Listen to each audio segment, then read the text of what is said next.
So I would like to introduce Victoria Fleenor. She is an assistant professor of computer science and the chair of computer science, engineering, and mathematics division at Cornerstone University. And I hope I got that correct. That's right. Thank you. Yes, if you would just like to introduce yourself a little bit to our group.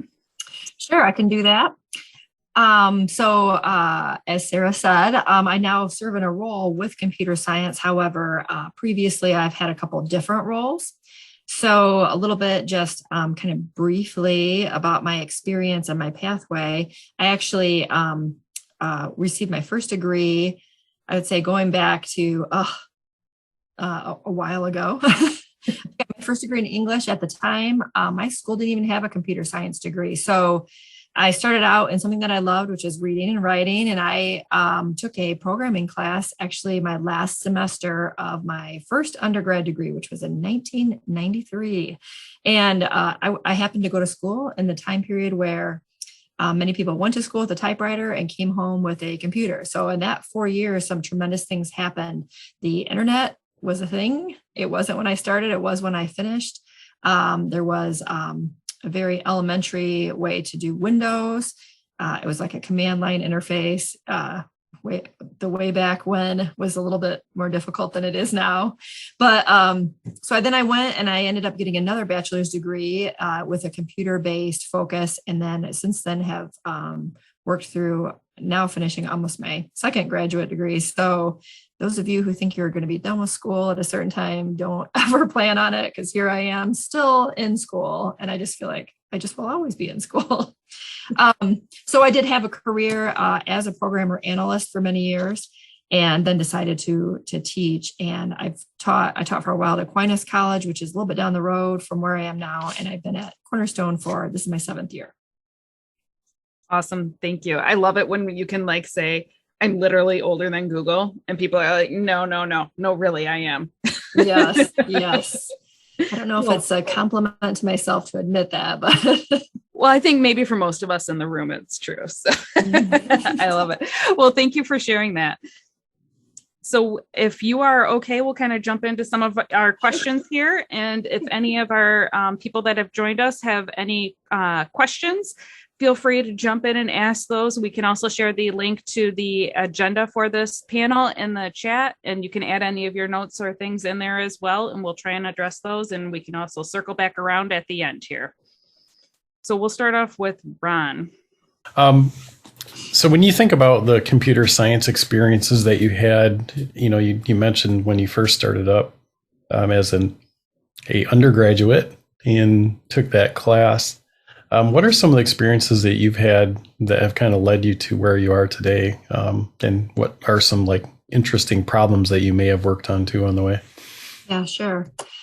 So that's a good question. I often will talk to students about this because especially being a woman in this field, I know that's not the primary focus here, but a lot of the interesting experiences I've had have been just coming face to face with just the experience of often being the only woman in the room and just trying to be able to prove that I can do what, I know I can do.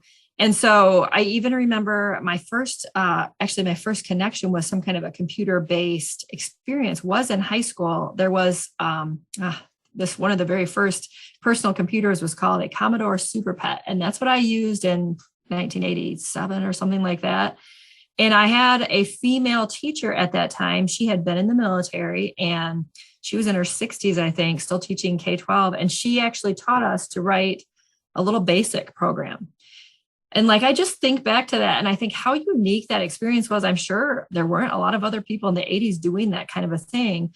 But I also realized that I was not impressed. I thought it was boring a little bit. Maybe it was a, basically green screen kind of a computer, and what we were doing wasn't really exciting. And so, just nowadays, as I try to get students passionate about computing and computing related careers, that often will come back to me, and I'm thinking of myself as a 15, 16-year-old, and I try to put myself in that place and figure out what it would have taken maybe to get me excited, because I surely did not go off to college planning to do anything with my profession related to computing. I actually went into pre-med to start out with. So, I've worked with girls who code, which is middle school and high school girls, trying to get them to learn Python and things like that. And really, I think what it takes is a little bit more than the technology. I think it takes getting people invested in something that's sort of bigger than the technology. And maybe that's a problem, or maybe that's some kind of a passion or an application of the technology. But simply just writing a program at age 15 surely did not get me excited, but it definitely was, one of my first experiences. And I'm guessing that kind of planted a seed, and later on that sort of took hold. As far as things that I've done that have been interesting, well, I've gotten to travel quite a bit in my experience in industry. I traveled, internationally, and that was really fun, getting to know different cultures and different people, spending time with those people outside of the corporate work world, whether it's going out for wings at night or something. I mean, those are just great experiences, especially in your young career in your 20s, just to get to know a bigger perspective about your world. And so for me, it wasn't about just one thing, but it was about really just working with different types of people and coming up with unique solutions that solve their business problems. And, there isn't really one thing that stands out above another, because every situation was so unique. But I think it was always more about the people and the problems and the solutions. And that's what made it enjoyable. Every day was something different, and new learning curve, new kind of challenge. And I loved all of that. Now, going forward in my education, I would say the things that now I find interesting, like at the doctorate level, are more the whys. So I know that the hows, sort of like the technology and how to use it and how to solve problems, but the things that interest me now are more, what are the problems caused by artificial intelligence, and what are the impacts of that? So some of the research I've done has to do with patents and artificial intelligence, and how does that relate to income disparity and poverty and things like that. And so really at this stage of my life, it's really more about sort of how can I help fix or at least expose some of the problems for people that are coming after me, whether it relates to data and privacy issues, or unequal experiences that people have, or lack of access to the technology and the tools. So I would say it's definitely gone from like sort of not even being interested in technology in my teenage years to actually really diving in deep and helping people solve problems. And then here more recently, just a bigger perspective of how technology affects people and what can be done to really level that playing field and give everybody the best outcomes, and try to really speak for the people that are being disadvantaged by technology. Yeah, you bring up a really good point there too, is, even though computing and computers and technology like this has been around for a while, we're still at a beginning point, a lot of times. So many folks don't see it that way. They think it's, our kids that grow up with this, it's inherent, in their lives. But a lot of other folks out there, like anybody that's been around for more than 30 years, if you take a look at it, you're like, we're at the beginning of the hockey stick growth. We're not anywhere near where it's going to go. And those are some great points. So Sarah has the next question. Sarah. Yeah, and you honestly kind of covered some of mine, so I'm just going to put a little spin on my question because you kind of touched on your origin story, but I would love to hear maybe a little bit more about that for you. Like, what was that pivot point for you when, like you said, coding at 15 years old wasn't that exciting. And when you mentioned that, you had this female teacher, and honestly, when Ron, Keith, and I were trying to brainstorm people that we wanted to have, I was like, we need a woman. I know a woman.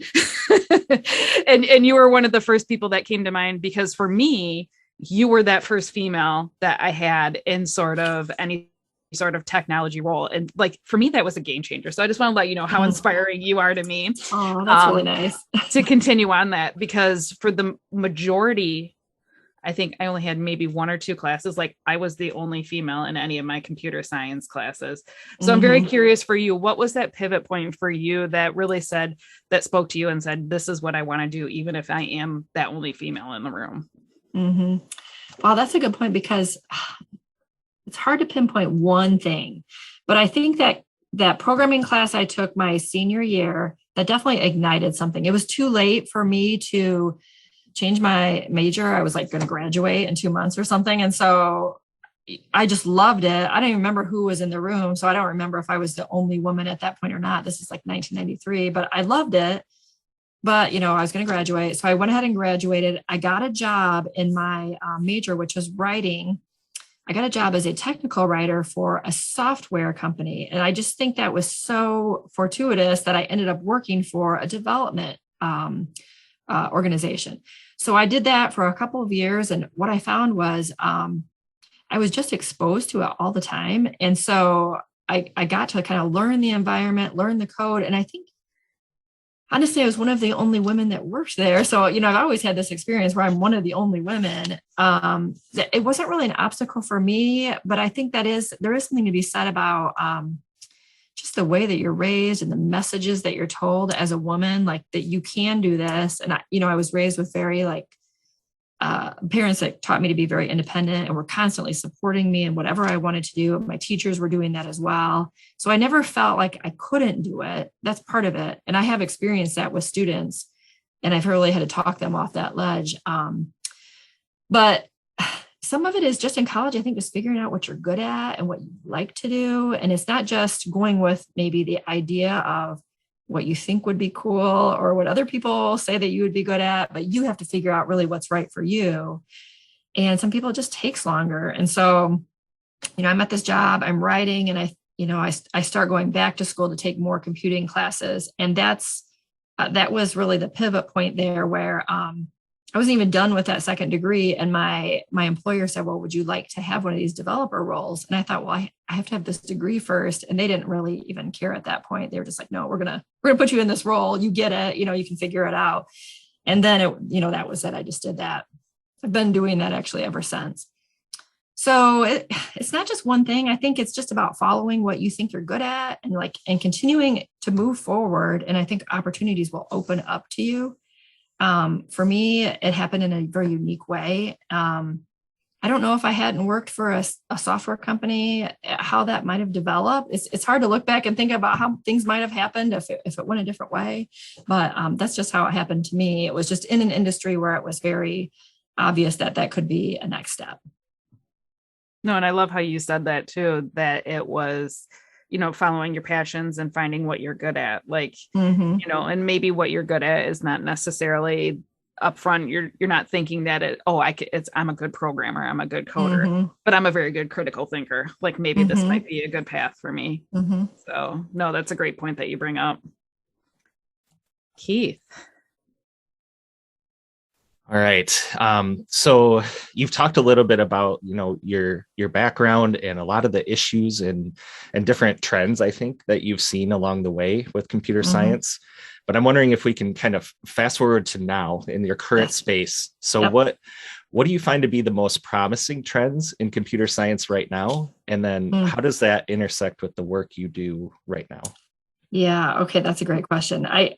So I had a little bit of an idea of what we'd be talking about beforehand. And this was one of the questions that really intrigued me. If I were to go back and do this again, knowing what I know now, I would probably get much more education in data, math, and sort of like the whole artificial intelligence direction, because I think that's the burning question now. So there will be programmers, there will be developers, there will be people doing that and doing the hardware part of it. So hardware and software, but really where it's going, I think the main push here is going to continue to be, how do we harness the power of this massive amount of data that we have? Every company has a massive amount of data right now. And their main struggle is, how do we use that for, inferring things about the future, or for competitive advantage, or for predicting what might happen next, or for just automating things that we do all the time that does take critical thinking, but can we build that into some kind of intelligent system? So I think it's, hardware continues to advance and software continues to advance, but we really need to focus on the AI, the deep learning, the machine learning. Those are the areas that are just going to, in the next 20 years, completely explode. So my college age son is actually going down that path. He's in the data science path. That's like what intrigues me the most, is the data. So I would say where that intersects with me now is my focus is sort of on what's called information maturity. So it's not just having data, having information, but how people collaborate to use that information in an efficient way and how that contributes to the success of the organization. So it's not just, data and facts and machines. It's really about the systems and processes that use that and that position that in a way that you can use to be successful. So it all works together, but that's definitely the direction I see computer science going. What are the ways that we're going to solve this problem with so much data and needing to parse that and do something with it? Yeah, that's huge. And how cool that you have one of your own children kind of going through that so you can see kind of firsthand what that's like. That's been fun. Yeah. And I know, that speaks to a lot of our educators too, of like how you're sort of speaking to some of the integrations of computer science, and not that it can be taught on its own. It's got to be involving math and science and social studies and culture, and how that all fits together. Yeah, that's a really good point, because there are students who will say to me, even now, they'll say, well, I wish just like all my classes could be in computing. Like, I wish I didn't have to take history or English or whatever. And I do still think that the idea of a liberal arts education is so important, because the problems we're going to face in the future are complex. They're not just, make this happen in a certain way. They're like, you have to understand all of these other areas, economics and, history, politics, whatever. And they all, do somehow influence those decisions. Awesome.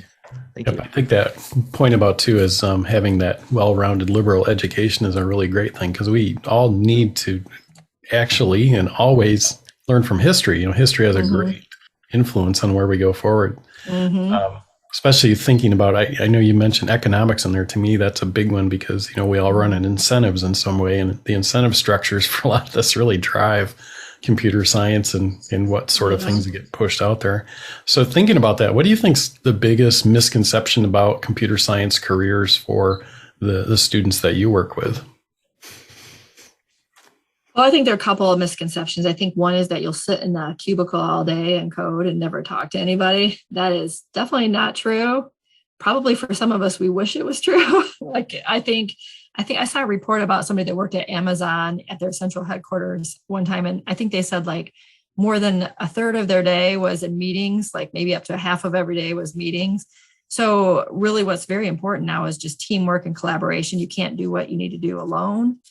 So the idea that if you don't like people or you don't like to work with people, you should be a techie, that is not true. You actually need, in my experience, you need to be able to work with all kinds of people. You have to be able to work with people that work on the shop floor, producing cars, but you could in an hour be in an executive's office in the main CEO branch. So you got to be able to work with a lot of people, and that teamwork and that ability to persist and not give up in those situations where you need to communicate well is very important. Maybe one of the other misconceptions is that it's all about just tech stuff. And I don't really think that's true. I think it's more about, can you solve a problem? Can you look at a problem and be creative and curious enough to solve that problem? And whether or not that entails computers or other, software, equipment, whatever, is less important than your ability to understand the problem and be able to solve the problem, and then employ whatever technology or tools would be required to do that. So algorithms, problem solving, I think is really what computer science is all about at a high level. And all this other stuff, it changes from day to day. So some of the students will ask me, what if I don't know Python, or what if I don't know this or that? And I always come back to, it's not about the language, it's about your ability to solve problems, because you can Google the other stuff, but you can't Google how to critically think about a problem. Like you guys mentioned before, you have to develop those skills over time. Yep. So most of the programmer folks that I know, they spend, if you looked at their web browsing history, and they'll tell me this, that they spend most of their time on GitHub. Oh yeah. Looking at other We code. do a lot of work in GitHub. Yeah. Trying to solve the problem, right? And trying to look at other people's solutions on that problem that you're trying to solve. So it makes a lot of sense. All right, Sarah. Yeah, and I think you kind of touched on this a little bit in your response there. But I think what a lot of our educators are facing. Like they're intrigued with computer science and the processes, and they're starting to see some of those connections, maybe particularly within their math curriculum. But like, what would you tell those teachers? Like, why is computer science relevant to everyone, especially young students? Like, why would we share this with them? You know, why would a second grader care about computer science? You know? Oh, second grade. So I've seen my kids come up through these classes and they've done little technical projects at different times. And I'm always interested to see what their teachers do to include that. And I think if you can connect it to something that is like important to them, I think that would make it meaningful. So simply just doing some code or some kind of technical exercise with no broader connection, I think would be difficult. But I think it is important. And here's why I think it's important. So now I can see this so clearly at my stage in my career. When you get together with a group of people that are interdisciplinary and they maybe work in different areas and you're trying to solve a problem that's maybe in the whole institution, getting over the explanation of some of these very basic concepts about why you have to do this sometimes takes the majority of that meeting. And if there was just a better understanding about just like the structure of a database or like the way that information is being input or output, or the need for that to be consistent across the institution. Like these are just some basic things that are true. I feel like those conversations could happen just more efficiently and more quickly. You know, I have these conversations frequently, whether it's you guys have this at the K-12 level and in terms of assessment and how it has to be basically done in a consistent way over time so that you can compare mathematically growth, you know, so even that is like at its heart, somewhat a technical discussion. So I think just because every industry and basically every field has computer science in it, no matter what you do, you're going to have to know basics about computer science. So I just think it would, you know, it help them communicate to people. It would help them maybe have more empathy for people that are doing this type of thing. It would also help them to collaborate with people within the organization to solve problems. Yeah, that's great. And Cheryl put a question in there, and I don't know if you want to share that, Cheryl. Sure. I was just thinking about what can the K-12 educational system do to better like prepare our students? I mean, I know not everybody's going to go into computer science, but what sort of changes would you foresee that we could try to look at? Because I work at the Michigan Department of Education, and I mean, we have ideas, but I'd love to hear what your thoughts are. Oh, that's a big question. So I did work with the CTE board of a local K-12 high school. And this is one of the things that they explore too. Like how do you embed things within the curriculum that will maybe give a student a vision of how this might look in their future? I mean, that's the kind of thing maybe that I think about. Like some of the things I think about is maybe having students go shadow people that do this type of thing on an everyday basis, shadowing or even physically going on a trip to a place where some of this stuff is done so they can actually see the importance of it. Maybe it's a manufacturing plant where they have like robots or things like that are making the work safer and better for the employees, or talking, a requirement to find somebody who does a technical type of a career and like interview them and ask what excites them about their work. Something that's going to trigger maybe like, what's fun about this? What is exciting? Like, what makes you get up in the morning and want to go to your job every day? So these are the things that even the college students will ask them, well, what will I do for 8 hours at a job? Like they want to know, like, what does it look like when you get up in the morning and go to work? What are the things you're doing? And I think that's partially what would maybe get people thinking about a career like this earlier on. Part of our problem is students get to college and they've already put their mind, or they have their mindset on a certain career, and they don't even consider computer science, where it could be a very valuable option for them. So maybe giving them that option earlier on with some kind of an insight as to what that would look like. But But this is a question that I think just continues to be a problem, because you want to do these things, but sometimes they take a while to set up and they're difficult to configure. I mean, I go through that as a college teacher. Things that I want to do, they just take time. And so you only have so much time in a day, and you don't want to just do one thing and then not ever come back to it. I think one of the things you could do is take advantage of some of these nationwide opportunities. Like there's Hour of Code, where there's things that other people have planned for you, and you can literally just take advantage of them and not have to do anything on your own.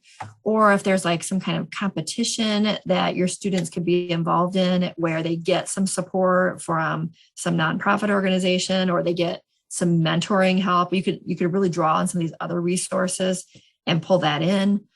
And then that gets the students networking with other individuals as well.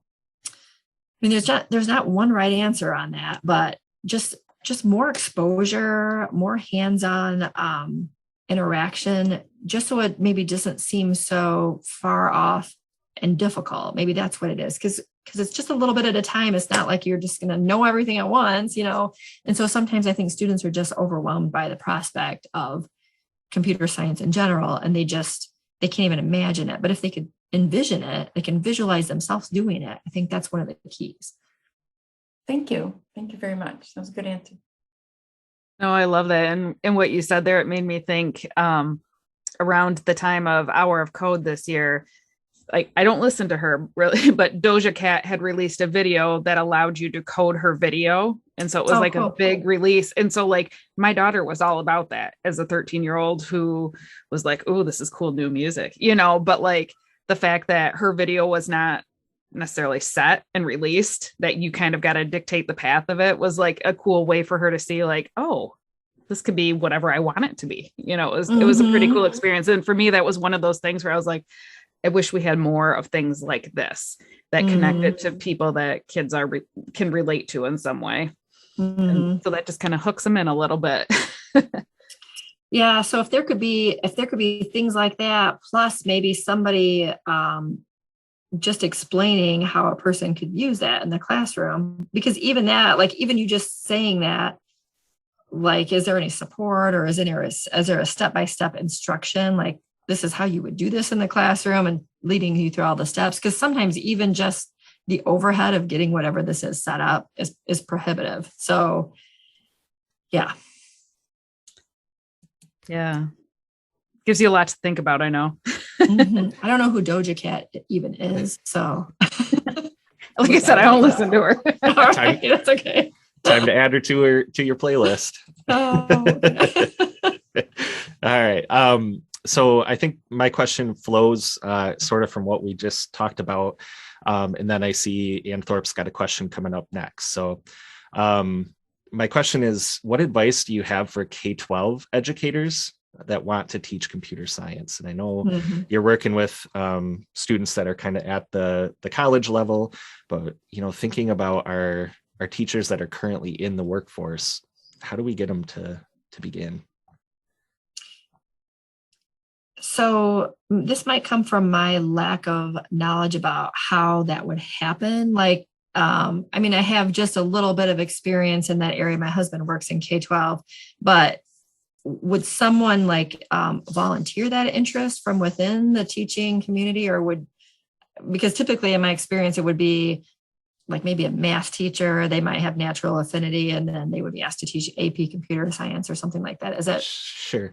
Yeah. I think your computer science folks that, graduate with a degree in computer science go on often to teach computer science. Yep. But we have the big question right now is around K-5 or K-8. Okay. Like, how are you integrating this in a math class like you suggested? Or what does this look like in a ELA class, knowing that you have a background in ELA?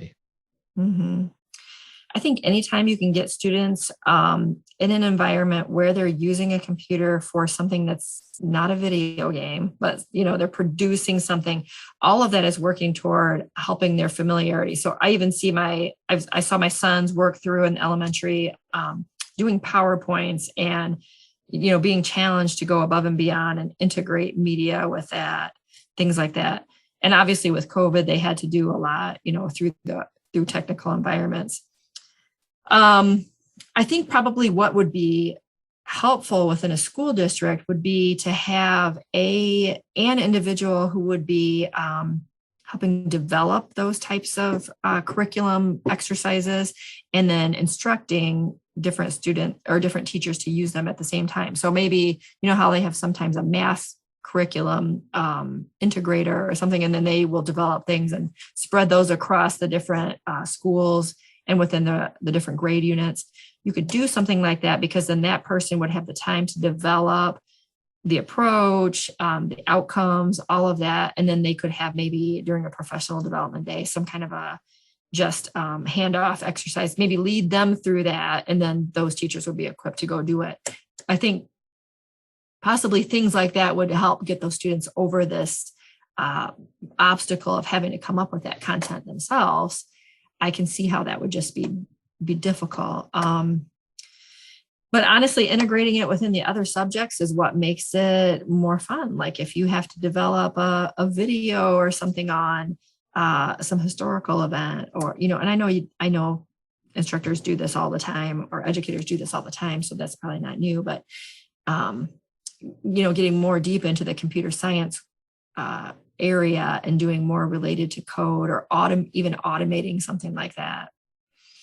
That's kind of a hard question. In the K-5 world. So, and often the experiences my kids have had, they'll tell me, well, we were just in the computer lab today and we were doing this and this. And I don't see that it really excites them, but I don't think it's necessarily bad either. It's just they're being constantly exposed, so they're familiar with it, and so if I wasn't excited at 15, how is a 7 or 8 year old going to be excited? They don't even necessarily know what's going on. So the more you can familiarize them, though, then I think by the time they get to the age where they can pick some kind of a major, they'll be more likely to do that.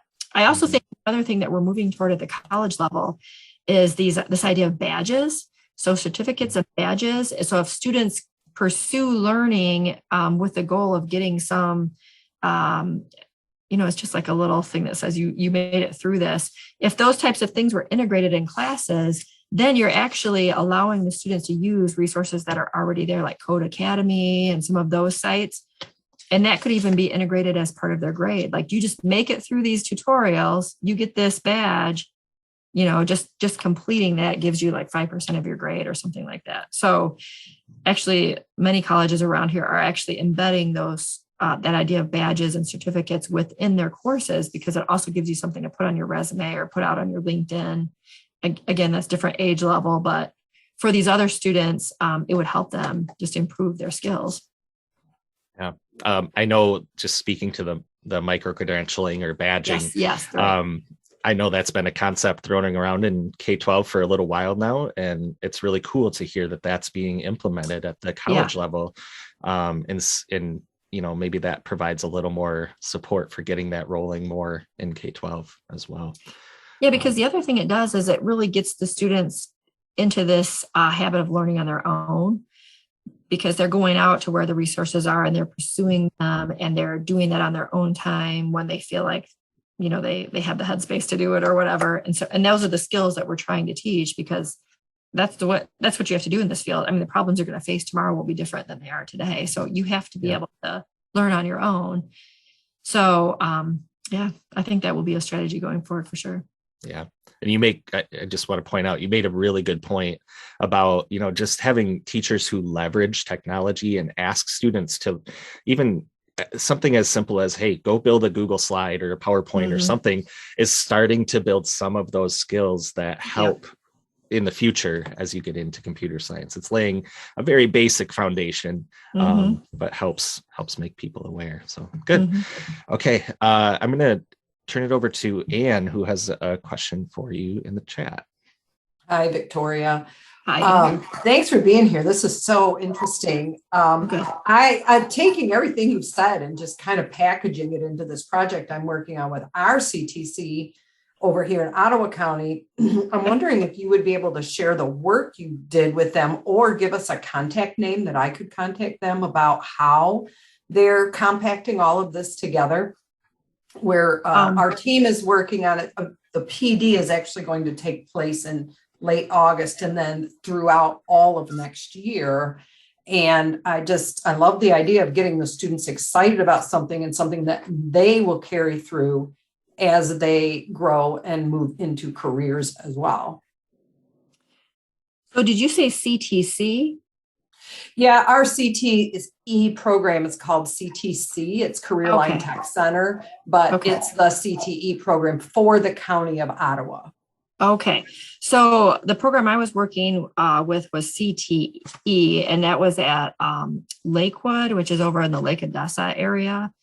And I don't know if this is the way that they all work, but they were required to have a panel of people inputting from the professional level. So we were not like a board, but we were like an advisory panel that would come in.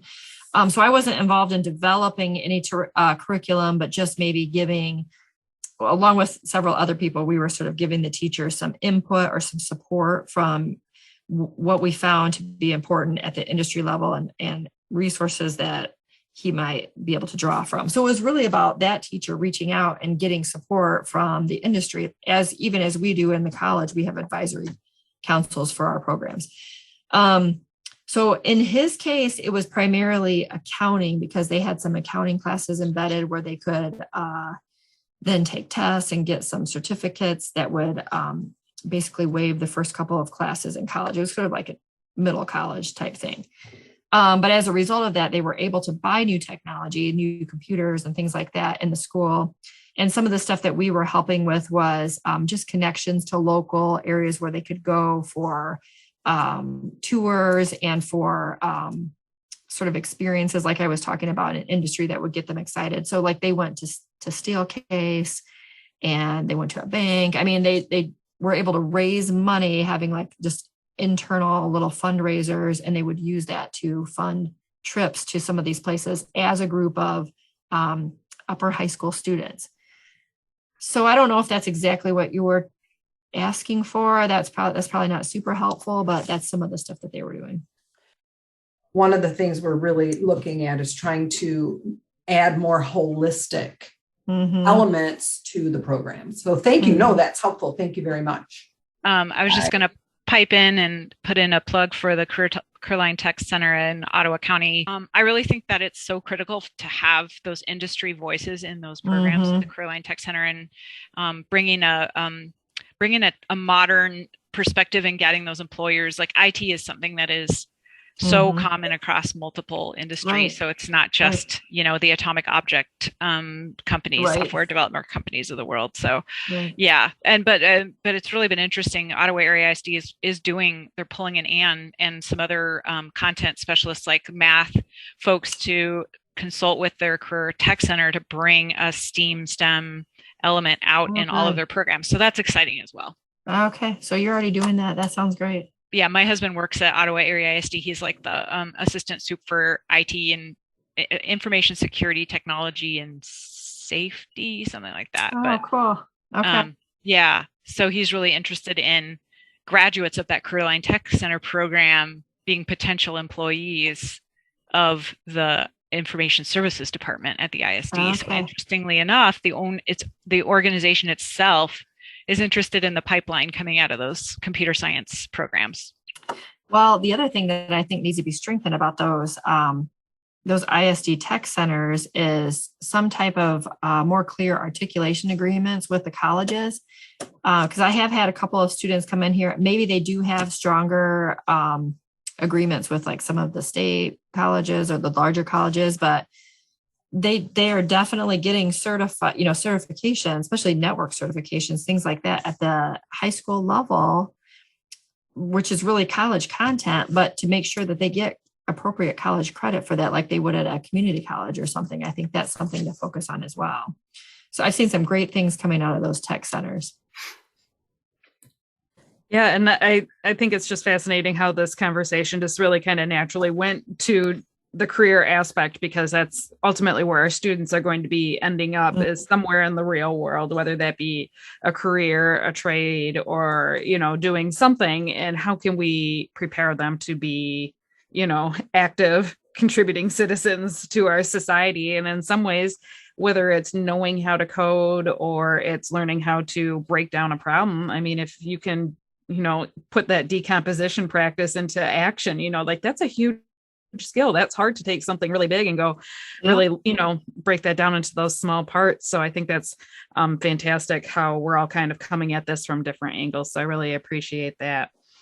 I guess just wrapping up here, I'm wondering if you had any last tools or resources that you'd like to share, Victoria, that maybe you think are fun or you enjoy, or something that our participants here could say, oh, I'm going to go take a look at that after here, even if it's an article or anything. Kind of putting you on the spot, I know. So that Girls Who Code organization was great. They have a lot of funding. And when I was working with them, with students, they had some great resources. And offhand, I cannot remember the platform that they used to teach Python, but it was like initially free. And the organization paid for participants to get like time in there. I'm going to find what that is and tell you. It wasn't Code Academy. It was something else that was teaching Python, but it was like really fun. Like it was a fun way to teach it. Like they were teaching them to have like little figures, and they were like either in a story. It was usually more like a story based and not like a game based thing. Girls just tended to gravitate toward the idea of a story kind of walking through. So I'm going to find that for you, because that was a great resource. I didn't so much have to teach the coding part, but then they had these other interdisciplinary things where you were learning about a certain subject and connecting that to the idea of some tech. Ultimately, I didn't do that anymore because that did take extra time that I did not have as I was going through my doctorate, but I'm sure there are other organizations that have something similar. And what really bothered me about that was that guys couldn't come to it. Like it was focused on girls, but then I would have boys that would say, well, is there a Boys Who Code? So like there needs to be definitely the focus on the girls getting into it, but it's really not just girls. It's just everybody. There's going to be such a need for these types of individuals going forward, like critical shortage everywhere. So we just need to get students or kids of all genders and backgrounds to be interested in this and to see this as a field for them. When I'm in the car with my kids and I point out, they notice something or whatever, and I'm like, oh, what technical elements do you think go into that? And they're like, oh, Mom, we're not in school. But then naturally the conversation comes back around, oh, I bet you they have to turn on the lights or, things like that. So eventually they will find the activity fun. That's my goal. Yeah. Systems thinking. They're thinking. And I always try to do the same thing with my students and my own kids. Like, look, everything you're looking at, you should think about the system that creates that and how could that system be better? So even just walking through a problem in elementary and figuring out like, what are the exact steps? Like a favorite activity that I had in my undergrad was like, teach somebody else to make a peanut butter and jelly sandwich. And like, you have to tell them every single step. And if you get one wrong, it's not going to turn out right. And it's the same way in a program. And so even getting people not just to break down a problem, but to break it down into like every single necessary step. Those are good activities to do because it gets them thinking in terms of very concrete steps that it takes to solve a problem. That's so true. I did something very similar, only with brushing teeth because we had peanut allergies in the room. And so that was fascinating. We all had a good laugh over that. And it was even better because the school nurse participated in, and we said she was the robot who had to follow the directions. And so she had toothpaste all over her. Oh, that's awesome. That would be fun. Yes. I always like to ask the question, what's a question we didn't ask you that you were hoping to talk about? Oh, wow. Here's one. So one thing that when I go out to check on how my students have done in their internships in college, all our students have to have an internship. And one thing that I will always ask their site supervisor is, what are the attributes that students should have to be successful in a job or at your job? And literally every time what I hear is very little about technology and really more about how a person is. And so it's like the ones that I've heard consistently lately have to do with being creative and being curious and being a good team player or collaborator. And those three things, then they always say, well, and they have to like have the tech skills too. So obviously they have to have the tech skills, but You can have the tech skills and not have those other things, and you won't be successful. So you have to be able to stick with a problem. Like, that's the curious part. Like, be curious until you solve it. Like, you have to be able to keep digging and digging. You got to be creative because there are different problems every day. And you can't do it by yourself. You have to be able to like reach out and ask people for help and work well with people and not get frustrated that other people don't communicate the way that you do. So really it's really those things. And I tell that to my students all the time because they're so nervous about going into an interview and not knowing how to do this or not knowing how to do that. And I always tell them it's really at that point more about who you are, because they can teach you this other stuff to an extent, like as long as you know the basics. Sounds like the chat agrees with you. Yes, I see. I'm seeing some things pop up. So thank you for taking the time to answer that. It definitely is a lot more than just the computer science skills. Got to have the creativity and the social skills to go with it, for sure. Mm-hmm. Mm-hmm. Awesome. All right, Sarah. Yeah. So thank you so much for spending your afternoon with us. I'm so grateful that you've been able to connect and share your ideas with this group and for people to ask you questions. If they have any follow-up questions, what would be the best way they could maybe reach out to you? Probably my email. It's victoria.fleenor@cornerstone.edu. I think you might have had it in that document. Yep. But feel we'll free make sure to use that's correct in there. Okay. And we appreciate you giving of your time today, everyone. Thank you, Victoria. Yeah, thanks for inviting me. This was very fun. It was nice to meet all of you.